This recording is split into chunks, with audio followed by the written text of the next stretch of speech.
j'espère que vous allez bien. Aujourd'hui, j'avais envie de vous parler de mes auteurs chouchous au féminin et de mes derniers achats par la même occasion. Je vais vous parler de 4 autrices, pas plus car j'ai peur de vous perdre par la suite.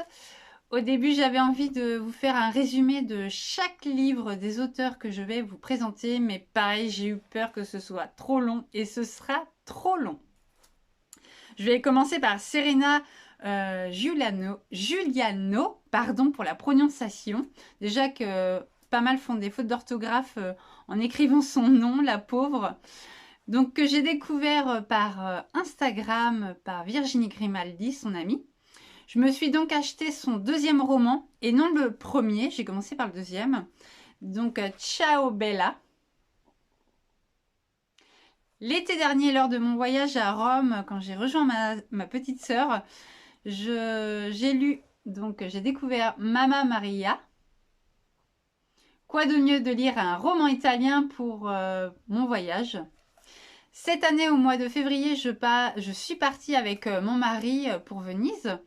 Et donc, je prends pour ce nouveau voyage Luna. Dernièrement, elle a sorti son dernier roman qui s'appelle, je m'excuse pour la prononciation d'avance, Sarà perché ti amo. C'est sans doute parce que je t'aime. J'ai hâte de le découvrir. Ce sont des romans où les histoires se passent en Italie et franchement, j'adore. J'ai eu le plaisir de faire le portrait de Serena sur mon blog. Donc, je vous mets le lien en dessous la vidéo. N'hésitez pas à aller le voir. Je vais vous parler maintenant de Valérie Valogne. C'est un coup de cœur à chaque lecture de ses romans. Ces romans qui parlent beaucoup de liens familiaux. Il y a eu tout d'abord donc celui-ci, Mémé dans les orties. Ensuite, En voiture Simone. Il y a eu Minute Papillon. Il y a eu ensuite Au petit bonheur la chance, mais que je n'ai pas, mais lu et emprunté à la bibliothèque. Ensuite, il y a eu Cerise sur le gâteau. Né sous une bonne étoile, qui est très magnifique. Cette édition, franchement, elle est très très jolie. Ensuite, il y a eu Le tourbillon de la vie.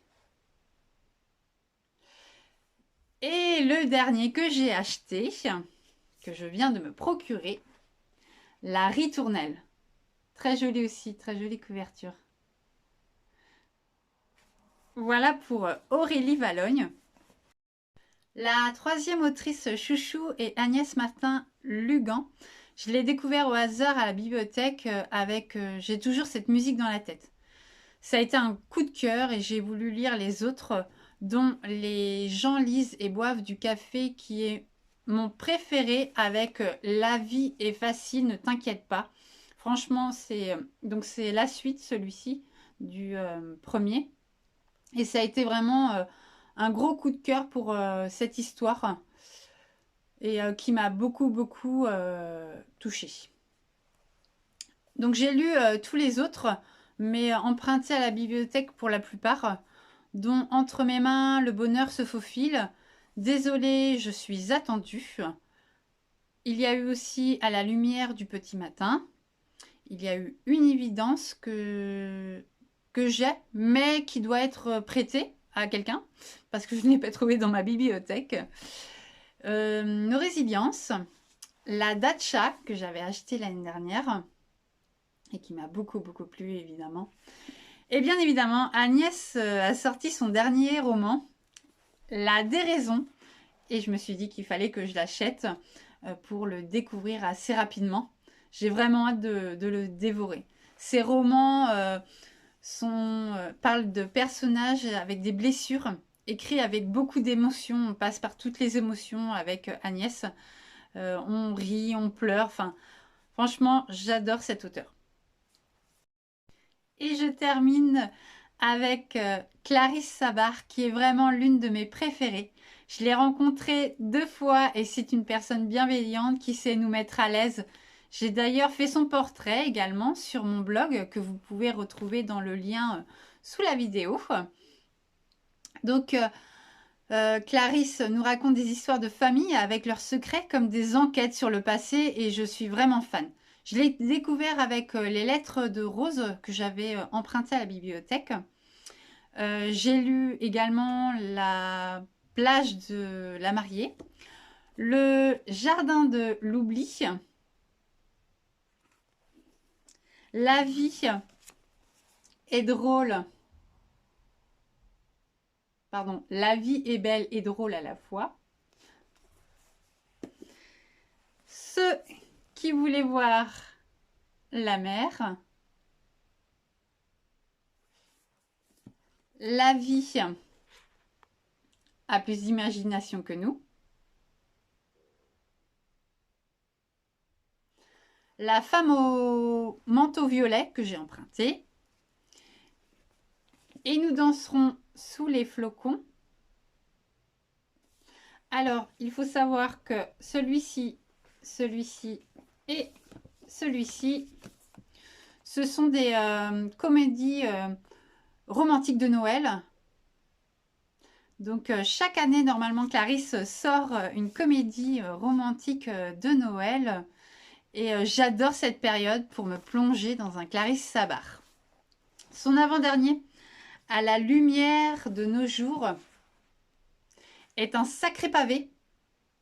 J'ai eu peur en voyant, en me disant que je vais passer des heures de lecture qui m'attendaient. Mais franchement, il se lit tout seul. Bien évidemment, elle vient de sortir son dernier que j'ai évidemment acheté. Le voici, Le souffle des rêves. Par contre, je l'ai acheté, je ne l'ai pas pu acheter chez mon libraire préféré, car il ne l'avait pas. Et je voulais vous le présenter avec cette vidéo. Enfin, avoir le livre pour cette vidéo. Donc, je l'ai pris sur Internet. Mais franchement, grosse déception. Il est abîmé. Bon, c'est juste la 4e de couverture derrière, quoi. Mais je suis déçue et je pense que la prochaine fois, je vais mieux m'organiser. Le commander par mon libraire et puis voilà, on évitera d'acheter par Internet pour éviter les mauvaises surprises. Donc voilà pour aujourd'hui. J'espère que vous avoir donné envie de découvrir et lire mes auteurs chouchous.